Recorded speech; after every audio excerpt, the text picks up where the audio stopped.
to all my viewers and subscribers. Sakshi Agrawal here. Welcome to SA Commerce Zone. Today I am going to start about auditing concept. तो इसमें आज हम लोग ये सारे topic cover करेंगे, that is evolution of auditing, definition of audit, features, objectives, scope, principles, ASB, true and fair view. अब बात करें इवोल्यूशन ऑफ ऑडिटिंग की, मीन्स ऑडिटिंग का कॉन्सेप्ट कैसे आया। तो इसको जानने से पहले हमें पहले ये समझना पड़ेगा कि अकाउंटेंट कौन होता है और ऑडिटर कौन होता है। Accountant is a person who maintains the account and auditor is a person who checks. तो इन अर्लियर टाइम में क्या होता था, अकाउंटेंट जो है वो ओरली डिक्टेट करता था books of accounts and auditor क्या करता था, वो लिसन सुनता था। मेन फोकस क्या होता था उस टाइम पे, to prevent and detect error and fraud. Detect means to find out. अब बात करें जॉइंट स्टॉक कंपनी का जब कॉन्सेप्ट आया तो वहाँ पे क्या हुआ, ओनरशिप और मैनेजमेंट दोनों सेपरेट हो गई। तो इसके आने से, जॉइंट स्टॉक कंपनी के आने से, इसके कॉन्सेप्ट के आने से ऑडिट की जो इम्पोर्टेंस है वो बढ़ गई। और ऑडिटर जो है वो एक इंडिपेंडेंट पर्सन होना चाहिए, जो कि वो जो व्यूज़ है वो ओनर को देगा, और ऑडिटर जो है वो मैनेजर के काम को चेक करेगा, तभी तो वो एक रिपोर्ट बनाएगा ना। अब बात करें डेफिनेशन ऑफ ऑडिट की, तो ऑडिट की डेफिनेशन कौन दिया, ICAI दिया है। अब इसको कैसे हम लोग याद रखेंगे, तो इसकी एक मेमोरी ट्रिक है। सब इंस्पेक्टर ने 10 आरोपी को सस्पेंड किया। तो सब इंस्पेक्टर मीन्स S और I, फिर DS, ROP, आरोपी हिंदी में भी बोलते हैं, इंग्लिश में भी ROP बोलते हैं, और सस्पेंड S और I, अब वो थोड़ा आप लोग अपने से समझ लीजिएगा। तो अब बात करें डेफिनेशन ऑफ ऑडिट की, तो क्या है मेमोरेटिक, सब इंस्पेक्टर ने 10 आरोपी को सस्पेंड किया। तो S for systematic, I for inspector, I for independent, फिर 10 आरोपी, D for data, S for statement, R for records, O for operations, P for performance. तो ये किसका करेंगे, ऑफ एन एंटरप्राइज।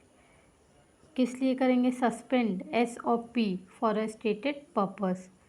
तो ऑडिट की डेफिनेशन हम लोग कैसे बोल सकते हैं, audit is a systematic and independent examination of data, statements, records, operations, performance of an enterprise. किस लिए करेंगे, फॉर अ स्टेटेड पर्पस। अब बात करें फीचर्स ऑफ ऑडिटिंग की, तो फीचर्स ऑफ ऑडिटिंग में फर्स्ट, ऑडिटिंग क्या है, तो it is a systematic and scientific examination. Auditing कौन करता है, second point, it must be done by an independent person. Auditing में हम क्या करते हैं, verification of result shown by PL and statement of affairs as shown by balance sheet. तो features of auditing में फर्स्ट क्या है, कौन करता है और क्या करते हैं उसमें। फोर्थ पॉइंट, ऑडिटर का सिर्फ बुक्स ऑफ अकाउंट्स को चेक करना नहीं होता है, बल्कि वो इंटरनल कंट्रोल को भी एग्जामिन करते हैं। फिफ्थ, अब वो कैसे करते हैं, done with the help of voucher, documents and explanations. तो इसकी मेमोरी ट्रिक, इसको कैसे याद रखेंगे, फर्स्ट ऑडिट क्या है, सेकंड करता कौन है, थर्ड करते क्या हैं, फोर्थ कैसे करते हैं। अब बात करें ऑब्जेक्टिव्स ऑफ ऑडिटिंग की, तो there are two objectives, that is primary objective and secondary objective. अगर हम लोग अपनी बात करें तो हमारा प्राइमरी ऑब्जेक्टिव क्या है, अगर हम लोग कोई भी कोचिंग ले रहे हैं एग्ज़ाम करने के लिए, तो हमारा फर्स्ट फोकस होता है कि उस एग्ज़ाम को क्लियर करना। सेकंड ऑब्जेक्टिव होता है कि वहाँ जाके फ्रेंड्स बनाना। तो इसी तरह ऑडिटिंग का भी दो ऑब्जेक्टिव होता है, प्राइमरी ऑब्जेक्टिव होता है कि to show true and fair view, और सेकेंडरी ऑब्जेक्टिव होता है to prevent and detect error and frauds. Error क्या होता है, वो अनइंटेंशनली होता है, और फ्रॉड जो होता है वो इंटेंशनली होता है। अब बात करें स्कोप ऑफ ऑडिटिंग की, स्कोप मतलब क्या, कवरेज है, मतलब अगर हम कोई जॉब कर रहे हैं तो हम कहाँ तक जा सकते हैं। तो ऑडिट स्कोप मीन्स में क्या आता है, time involve, depth of audit, aspects to be covered in audit. और ये जो ऑडिट स्कोप है वो किस पे डिपेंड करेगा, हम मतलब कैसे करेंगे, कैसे आइडेंटिफाई करेंगे कि मेरे ऑडिट का क्या स्कोप है। ऑडिट तो बहुत तरीके का होता है, स्टैचुरी ऑडिट होता है, और भी तरीके सेक्रेटरियल ऑडिट होता है, तो कैसे आइडेंटिफाई करेंगे? तो audit scope depends upon nature of audit, objective of audit, requirement of law.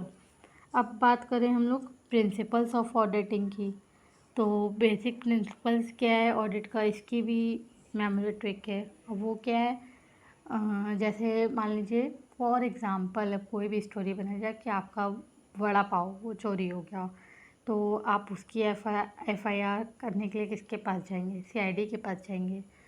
तो सीआईडी से आप बोलेंगे कि हमें वड़ा पाव चाहिए, आप पुलिस के पास नहीं जाएंगे, डायरेक्ट सीआईडी के पास पहुंचेंगे। तो basic principles of an auditing, इसको इसकी मेमोरी ट्रिक क्या है? सीआईडी से vada pav. C for confidentiality, I for integrity, objectivity and independency, S for skill and competence,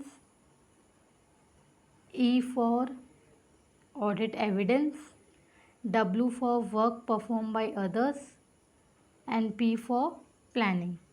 तो वर्क परफॉर्म बाय अदर्स में कि हम किसी और के, दूसरे के काम पे अगर हम कुछ रिलाई कर रहे हैं तो वहाँ पे रिस्पॉन्सिबिलिटी जो है वो ऑडिटर की ही होती है। तो ये सब हमारी मेमोरी ट्रिक है। सीआईडी से वड़ा पाव। इंटीग्रिटी, ऑब्जेक्टिविटी एंड इंडिपेंडेंसी को आप लोग बोलते हैं आई ओ आई। सीआईडी से vada pav. First integrity, objectivity and independency, C for confidentiality and D for documentation, S for skill and competence, E for audit evidence, W for work performed by others and P for planning। तो ये हो गया। अब बात करते हैं AASB। अब ये AASB क्या है? तो पहले क्या था कि एक इंटरनेशनल ऑडिटिंग प्रैक्टिस कमेटी थी। तो जैसे कंपनी में सेक्शन होते हैं वैसे ही ऑडिटिंग में स्टैंडर्ड होते हैं। तो अब इंडिया की बात करें तो इंडिया भी एक कमेटी बनाई जिसको हम लोग बोलते थे ऑडिटिंग प्रैक्टिसिंग कमेटी। जैसे इंटरनेशनल थी इंटरनेशनल ऑडिटिंग प्रैक्टिस कमेटी, लेकिन फिर इंडिया को लगा कि कॉपी करके नाम क्यों रखें, तो फिर नाम चेंज करके हो गया ऑडिटिंग एंड एश्योरेंस बोर्ड। इसको कौन बनाया है? ICAI बनाया है। और इसका मेन 3 काम होता है। First, to issue standards on auditing, second to review standard on auditing and to issue guidance notes for clarification. अब बात करें ट्रू एंड फेयर व्यू की, तो ट्रू एंड फेयर व्यू का जैसे जो प्राइमरी ऑब्जेक्टिव हमारा होता था ट्रू एंड फेयर व्यू, तो ट्रू एंड फेयर व्यू का मतलब क्या होता है?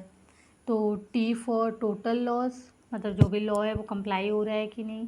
R for record all the transaction, मतलब ये ऑडिटर इंश्योर करता है कि जो भी जितने भी सारे ट्रांजैक्शन हैं वो रिकॉर्ड हो रहे हैं कि नहीं। फॉर एग्ज़ाम्पल हम किसी भी बिग बाज़ार या किसी भी सुपरमार्केट में जा रहे हैं सामान लेने, हम अगर एप्पल ले रहे हैं 200 रुपीज़ का, फिर हम बिलिंग के लिए जाते हैं तो वो अगर बोलता है कि वो रिकॉर्ड नहीं करना चाहता है, वो बोलता है ऐसा आप 100 रुपये दीजिए और ले जाइए, बट ये तो पॉसिबल नहीं है क्योंकि वहाँ पे इंटरनल कंट्रोल इतना स्ट्रिक्ट है।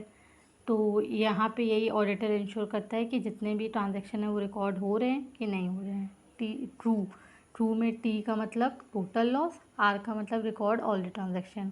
अब फेयर की बात करें तो F फॉर फ्रॉड, वो चेक करता है कोई फ्रॉड तो नहीं है। A जितने भी मटेरियल फैक्ट्स हैं वो डिस्क्लोज हैं कि नहीं है, ये हो गया। अब बात करें व्यू की, तो V for value of assets and liabilities. तो ट्रू एंड फेयर व्यू का मतलब ये हो गया। T for total loss, R for record, fair में F means fraud, A for all the material facts disclose, view में V means value of assets and liabilities. तो ये हो गया true and fair view. So that's all for today. Thank you. Remaining part we'll discuss this tomorrow.